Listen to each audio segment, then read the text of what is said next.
चुनमुन चिड़िया चुन्नू चिड़े का इंतजार कर रही थी। रात के 8 बज चुके थे और चुन्नू चिड़ा अभी तक घर नहीं आया था।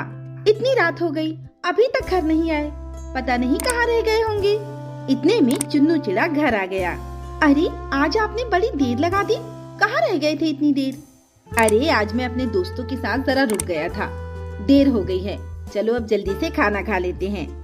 लेकिन अब चुन्नू चिड़ा रोज देर से घर आने लगा था। दरअसल चुन्नू चिड़ा टूनी चिड़िया के प्यार में फंस गया था। टूनी चिड़िया बहुत खूबसूरत थी, वो जंगल में नई आई थी, लेकिन चुन्नू चिड़े को ये नहीं मालूम था कि वो बहुत बड़ी फ्रॉड है। चुन्नू चिड़ा जल्दी जल्दी उससे मिलने गया। आज तुमने बहुत देर कर दी। अच्छा, मैंने तुमसे बोला था कि मुझे 500 रुपए की जरूरत है, तुम ले आए हो ना? हाँ हाँ टूनी, मैं तुम्हारे लिए 500 रुपए ले आया हूँ। अच्छा बताओ, आज हम कहाँ घूमने चलेंगे? नहीं नहीं चुन्नू, आज मैं घूमने नहीं जा सकती। आज मुझे मेरी एक फ्रेंड के बर्थडे पर जाना है, हम कल घूमने चलेंगे। ठीक है टूनी, तो मैं कल आता हूँ। ऐसा कहकर चुन्नू चिड़ा वहाँ से चला जाता है। शाम को जब चुन्नू चिड़ा घर आता है तो चुनमुन चिड़िया उससे पूछती है, अरे आ गए आप? आज मैंने आपकी पसंद का खाना बनाया है, चलिए साथ बैठकर खाते हैं। अगले दिन फिर चुन्नू चिड़ा टूनी चिड़िया से मिलने चला जाता है। अरे चुन्नू, तुम आ गए? मुझे तुमसे बहुत जरूरी बात करनी है। हाँ टूनी, बोलो क्या बात है? वो मेरी फ्रेंड की अगले हफ्ते शादी है, मुझे 50,000 की जरूरत है, मैं तुम्हें वापस कर दूंगी। नहीं टूनी, मैं तुमसे प्यार करता हूँ और तुम्हें मुझे पैसे वापस करने की कोई जरूरत नहीं है। अगले दिन चुन्नू चिड़ा अलमारी से सारे पैसे निकाल लेता है और टूनी चिड़िया के पास जाकर कहता है, टूनी, मेरे पास 50,000 तो नहीं है, पर ये 40,000 है, इससे तुम्हारा काम चल जाएगा ना? हाँ, मैं चला लूंगी। फिर दोनों बहुत देर तक बातें करते हैं और फिर चुन्नू चिड़ा अपने घर वापस आ जाता है। घर आते ही चुनमुन चिड़िया उससे कहती है, अरे चुन्नू, आ गए तुम? तुम्हें पता है, आज मेरी सहेली पिंकी कबूतरी आई थी मुझसे मिलने। वो कह रही थी कि तुम जंगल में नई आई हुई टूनी चिड़िया के साथ बहुत घूम फिर रहे हो और तुम दोनों का अफेयर भी चल रहा है। अच्छा, फिर तुमने क्या कहा? मैंने तो साफ कह दिया कि मुझे अपने चुन्नू पर पूरा भरोसा है, वो मेरे सिवा किसी से प्यार ही नहीं कर सकता। ठीक कहा ना मैंने? हाँ, तुमने बिल्कुल ठीक कहा। अगले दिन चुन्नू चिड़ा फिर टूनी चिड़िया से मिलने पहुँच जाता है। टूनी चिड़िया उससे कहती है, अरे चुन्नू, मुझे पार्लर जाना है, मुझे 5,000 रुपए की जरूरत थी, क्या तुम मुझे दे दोगे?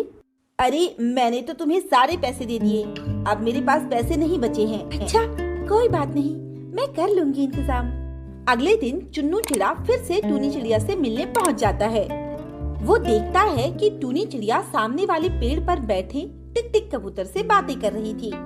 चुन्नू चिड़ा उसी पेड़ पर काफी देर तक टूनी चिड़िया का इंतजार करता रहा। जैसे ही टूनी चिड़िया आई तो चुन्नू चिड़े ने कहा, अरे टूनी, तुम टिक टिक कबूतर से बातें क्यों कर रही थी? हाँ, वो मुझे प्रपोज कर रहा था। अच्छा, तो क्या कहा तुमने? क्या कहती, मैंने उसे हाँ कर दी। लेकिन तुम तो मुझसे प्यार करती हो ना, फिर तुमने उसे हाँ क्यों कह दी? तुम्हारे पास तो पैसे खत्म हो गए हैं ना, और टिक टिक कबूतर बहुत अमीर भी है, वो मुझे बहुत सारी शॉपिंग करवाएगा और मुझ पर बहुत सारा पैसा भी खर्च करेगा। तो क्या तुम सिर्फ मेरे पैसों के लिए मुझसे प्यार करती थी? और मैं कितना बेवकूफ था कि तुम्हारे कारण अपनी वफादार धर्मपत्नी को भी धोखा देता रहा। टूनी ने अब मुंह फेर लिया और कोई जवाब नहीं दिया। अब चुन्नू चिड़ा समझ चुका था कि टूनी एक लालची चिड़िया है और चुन्नू से दोस्ती उसने सिर्फ चुन्नू के पैसों के लिए की थी। वो समझ चुका था कि उसने अपनी वफादार धर्मपत्नी को धोखा देकर कितनी बड़ी गलती की है। जैसे ही चुन्नू चिड़ा के पास पैसे खत्म हुए, वैसे ही टूनी चिड़िया का प्यार भी खत्म हो गया।